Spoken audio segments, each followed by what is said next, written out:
My video today is talking on how people that are not healthcare professionals can also get work visas.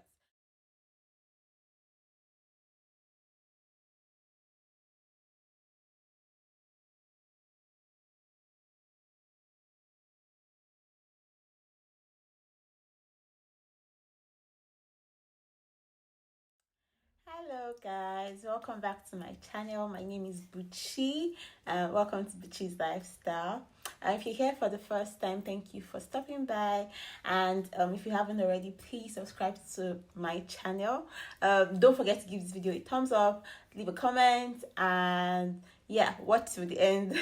How have you guys been? I'm sorry I've been away for a while.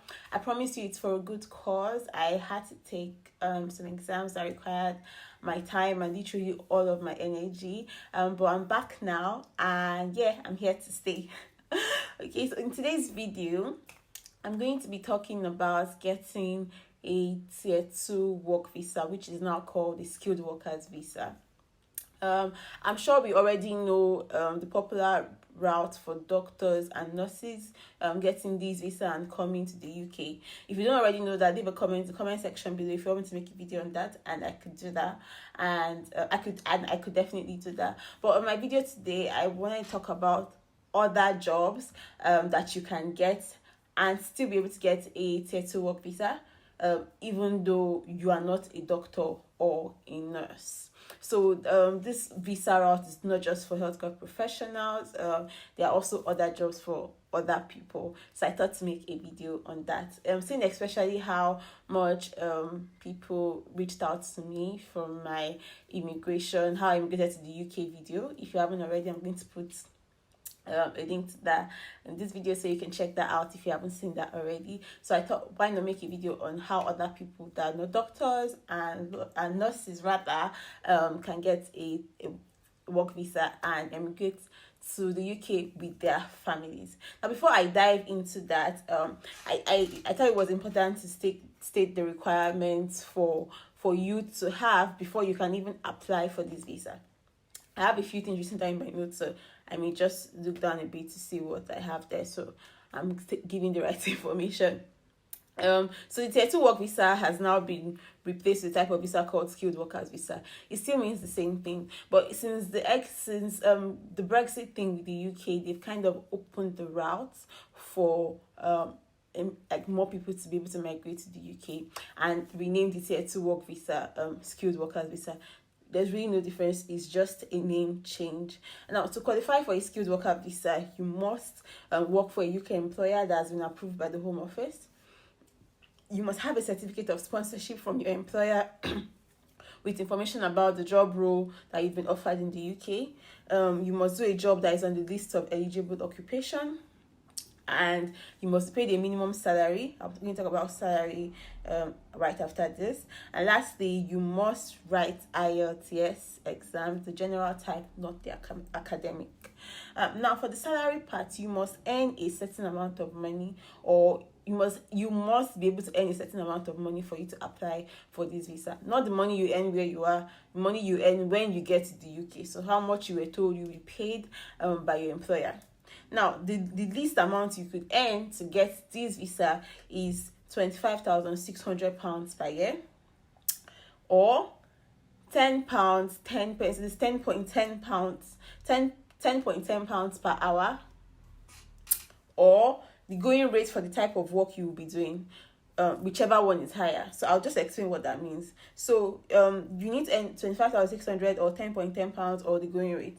Now it means that and it's whichever one is higher. So it means that, say, even though the threshold is 25,600, right? So you've got that covered. So you get a job that is above 25,600, and yeah, you should be able to apply for the visa. However, there is now the going rate for that job is £28,000. So what does going rate mean? Going rate means how much employers usually pay for that type of role or for that type of position. It's very popular in the UK to know how much certain people with certain professions earn. So that's usually the going rate for that kind of job. So if the going rate for a job is £28,000 and you were offered this same job, but you were offered £26,000 instead, you were unable to get the visa because you have not gotten a job that is supposed to pay you the going rate. So this is something you should have in mind when you are trying to apply for jobs, so that you're not stuck when you're not trying to get a visa. So I'll now move on to talk about jobs, other type of jobs that you can have in order to apply for this visa. I know that that's why you're here. I know. So I'll just delve into that. So yeah, so good news, not just doctors or nurses can get a work visa to come to the UK. Other people in other professions as well can also get a work visa to come to the UK. So I'll just talk about that now. Now, to be able to get a high chance to get this visa, you must get a job in the shortage occupation list. So shortage occupation list is like a list of jobs that the UK is in a high demand for. So that would increase their chances to want to offer you that job, even though you're not in the UK at the moment. Now, it's very important for you to know that UK employers really like experience. So they will take experience over certificates without even thinking about it twice. So if you don't have experience in that field and somebody with much less qualification has experience in that field, they would get the job before you. So this should be the first thing on your mind when you are trying to arrange your CV to apply for a job. Experience is key. Okay, so like I said, now you have a higher chance of getting a job if you apply for a job on the shortage occupation list. I'm going to put a link in the description box below on where to find jobs in the shortage occupation list, so that your chances are increased, to be able to get offers in these jobs. I'm also going to put a link on job sites that you can apply from, and are willing to offer tier 2 work visas to people that get the job. So the list of jobs, or rather the list of professionals that's in shortage occupation is plenty. So I'm going to put that link, but I'm just going to name a few, and then you can go ahead and do more research and know the remainders of these jobs. Now, the first would be being able to apply for a job as a pharmacist. So pharmacists are in the shortage occupation list. Medical radiographers, secondary school teachers in maths, physics, science, computer science as well. Like I said, you must be able to prove your experience in these jobs, work experience in this type of jobs, for you to get a shot at getting that job offer. Now, civil engineers, mechanical engineers, electrical engineers, IT business analysts, software development professionals, economists, statisticians, care workers, senior care workers, and even sales agents. So there are actually a lot of jobs, so you should go and check them out. But if you meet any of them, if you have experience or even a degree in any of these jobs that I've named, you have a high chance of being able to get a job offer, and then being able to now apply for a tier 2 work visa for you and your family. Now, one job I didn't list is lawyers. Lawyers are also in shortage occupation list as well. However, for some of these jobs that I've just named, there are still some things you need to prove to be able to practice here. Now, not all of them have the same thing. Now, for teachers, you do not need to prove. You don't need to take any particular exam. You just need to prove that, you have experience in this field, or it will be helpful if you also have a degree, or you've gone to school and you studied this, and you've been able to build experience. Now, for some roles like lawyers, you need to qualify as a lawyer in the UK to be able to apply for these roles. You need to take the exam called QLTS, which is the exam I'm currently taking at the moment, and to be able to qualify for these roles.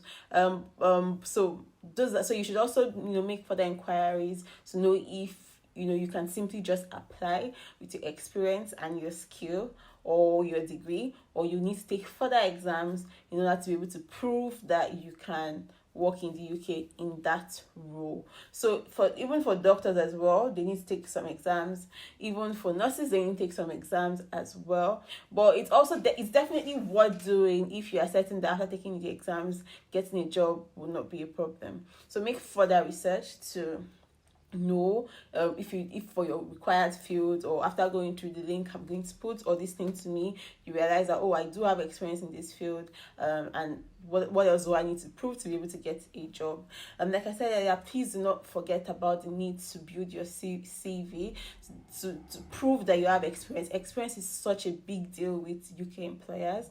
If you can, speak to a CV builder so they can help you make your CV look wholesome, so that would increase your chance of getting a job. If you have further questions, or you need to do further research, or you need help, do not hesitate to send me a mail or reach out to me on Instagram. I'll be happy to help whichever way that I can.